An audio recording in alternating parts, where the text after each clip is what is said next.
پہلی آیت میں اللہ تعالیٰ نے اپنی نشانیوں کو اور آیات قدرت کو بیان فرمایا۔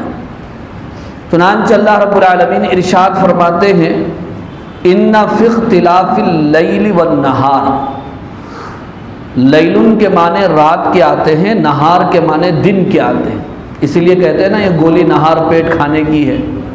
نہارن معنی دن کے آتے ہیں، لیلن کے معنی رات کے آتے ہیں، اور اختلاف کے معنی بدل جانے کے آتے ہیں۔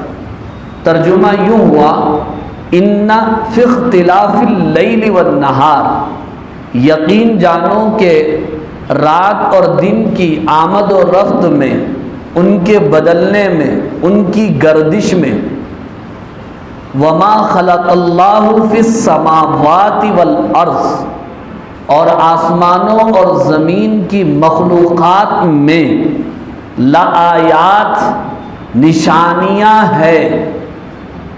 آیت سنگولر واحد ایک نشانی، آیات اس کی جمع پلورل، نشانیاں ہیں۔ لقوم یتقون، متقی قوم کے لیے، متقی لوگوں کے لیے، یعنی اللہ تعالیٰ کی قدرت کی نشانیاں، معرفت کی نشانیاں بے شمار ہیں، پھیلی ہوئی ہیں آفاق میں، کائنات میں، لیکن ان چیزوں پر غور و فکر کون کرتا ہے؟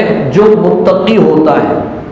متقی سے مراد یہاں پر وہ لوگ ہیں جو کفر اور شرک سے اور اسی طرح گناہوں کی نجاست سے دور رہتے ہیں۔ وہ لوگ اللہ تعالیٰ ان کو اس طرح اپنی مخلوقات میں غور اور فکر کی ہدایت دیتا ہے۔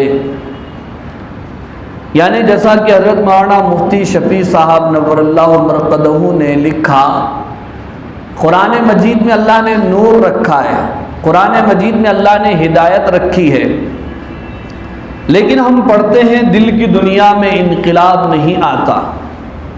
وہاں صحابہ کا عالم یہ تھا، ایک آیت پڑھتے اور اتنا اثر ان کے اوپر ہو جاتا، کفر اور شرک کو چھوڑ کر پکے مسلمان صحابی بن جاتے۔ کسی شاعر نے عام الفاظ میں کہا نا، اللہ کا کلام بھی ایسا کلام ہے، فاروق نے سنا تو مسلمان ہو گیا۔ کہنے لگے تھے اپنی بہن سے اور اپنے بہن بھی سے، لے چلو مجھے محمد الرسول اللہ کی خدمت میں، اور پہنچے۔ آپ نے دامن عمر کو تھاما اور پوچھا، عمر راستہ بھٹک گئے ہو؟ کہنے لگے اے اللہ کے رسول راستہ نہیں بھٹکا، صحیح جگہ پہنچا۔ اب عمر نے عمر بھر آپ کی خدمت میں رہنے کا فیصلہ کر لیا۔